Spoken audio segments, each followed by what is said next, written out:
Hello YouTube, this is Mario here with another edition of Off the Walls Magic. So today I'm going to be doing a deck tech video on my latest Pioneer deck, or really my first Pioneer deck. This is a deck that I'm calling Ashiok Control. So it is a blue-black deck that ultimately is looking to use my opponent's deck to win the game. Well, simultaneously controlling every aspect of the rest of the game if everything goes according to plan. So I'm going to start with the 1-drops, work my way through the main board, and then go through the mana base, and then onto the sideboard after that. So up first, we have 4 copies of Thoughtseize. 1 mana, target player reveals their hand, you choose a non-land card from it, they discard it, you lose 2 life. Just a great way of picking apart your opponent's hand, taking away all of their important pieces. Up next is 4 copies of Opt, just good instant speed card filtering and card selection. 2 copies of Fatal Push, just really solid removal in the early game. Late game we can trigger Revolt with our mana base. Yes, fetch lands are not legal in Pioneer, however Fabled Passage is, so we'll get to that later. 3 copies of Drown in the Lock in our first slot in our 2-drop slot. So it's a 2-mana modal instant. You can counter a spell with converted mana cost less than or equal to the number of cards in their graveyard, or destroy target creature with converted mana cost less than or equal to the number of cards in its controller's graveyard. Then we have 3 copies of Cyclonic Rift.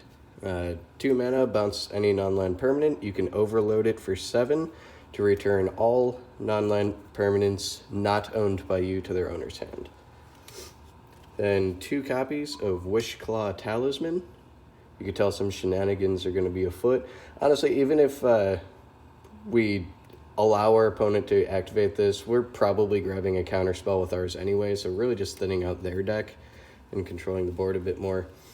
1 copy of Collective Brutality, another modal spell that says pick apart our opponent's hand, kill a creature, drain them for 2.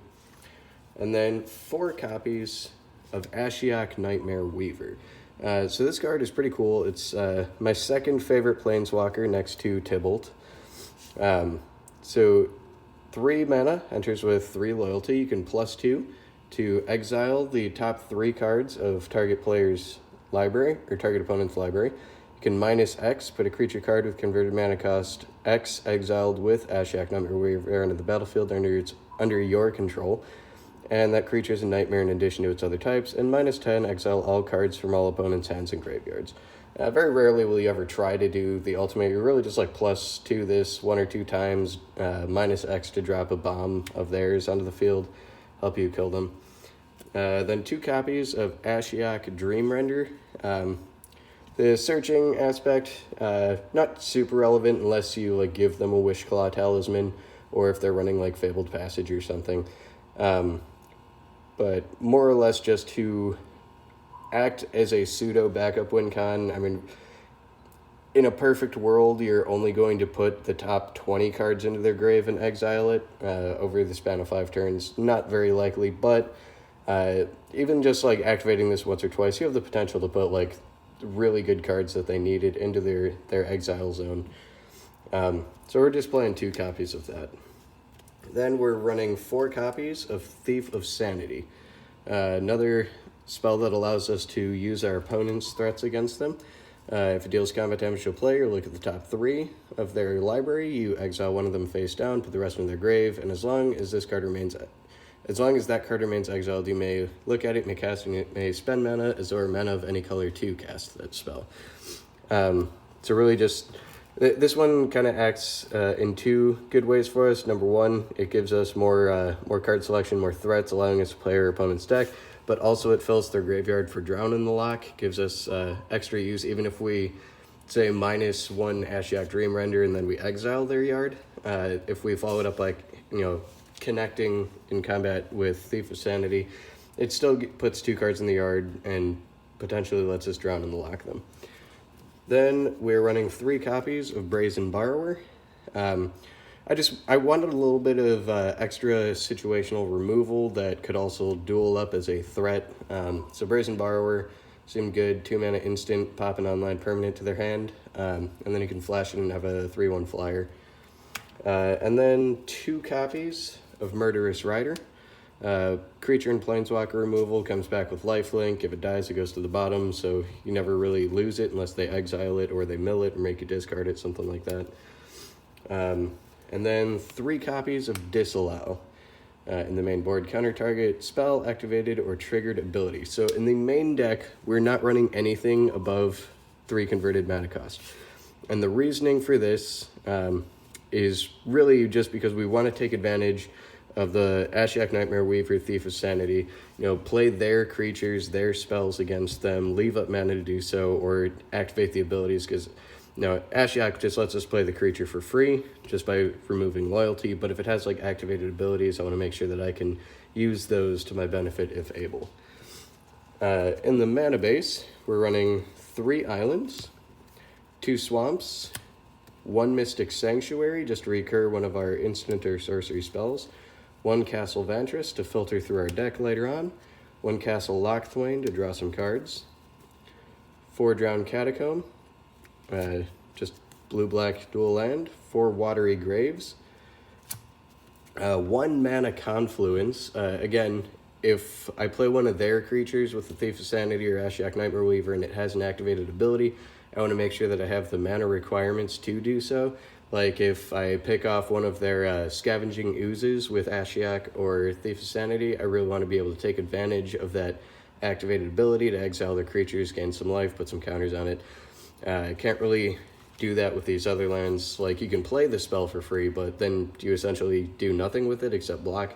So I just wanted to make sure I had at least 1 mana source that can hit all 5 colors, and in doing so, increase our chances of winning through the activated abilities of their cards.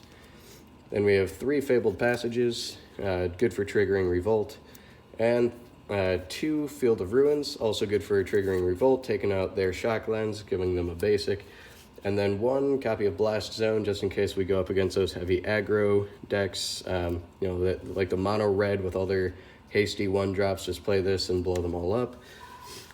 And that is the main board. So now, let me clear this all up. I'm going to go to the sideboard here. Alright, so the first card in the sideboard, just running 1 copy of Stonecoil Serpent. Reach, trample, protection from multicolored, and there's battlefield with X +1/+1 counters on it. This is good at any end of the curve, but more specifically, it's protected against Oko, and it is protected against Teferi. They can't bounce it, they can't elk it, they can't gain control of it. So I just wanted to have 1 of those in case that matchup turns out to be extra troublesome. 1 copy of Grafdigger's Cage. I don't know if a lot of people remember the good old days of Eldritch Moon Standard with the these Delirium decks and whatnot, and especially with these dredge type cards like Narcomoeba, Prized Amalgam, stuff like that, or even Arclight Phoenix. Just wanted to have extra protection there. To go with the Grafdigger's Cage, I am also running 4 copies of Leyline of the Void. This one I could just get out early if it's in my opening hand and just make sure that their Arclight Phoenixes never see the light of day, or their Prized Amalgams for that matter. 2 copies of Pithing Needle, again, Teferi, Oko, any other problematic planeswalker or a creature with an activated ability, just kind of shuts them off very early on. 1 copy of Negate for control matchups. 2 copies of Brain Maggot, also for control matchups, or if I just need a little bit of extra discard. I was originally running Spectre's Shriek. I didn't like it as much. This is just a 2-mana 1/1. It dies easily, but it makes them use a removal spell or do some plays that they otherwise wouldn't, and it doesn't cost me 2 cards if they're not playing black like Spectre's Shriek would have. So that was just a choice selection there. 2 copies of Cry of the Carnarium, again for those intense aggro matchups. Just remove and exile all of their creatures with toughness 2 or less. Or even if I mill some over and then cast that. And then 2 copies of Mystical Dispute, again for the control matchups or the Oko matchups. If it's game 2 and I know they're playing Oko, then just having this in my opening hand on turn 1 and then just leaving up the mana to counter their Oko seems pretty good. So that is Ashiok Control. That is it for the video today. If you guys want to see more videos like this or have any comments or suggestions for future content, please do so in the comments down below.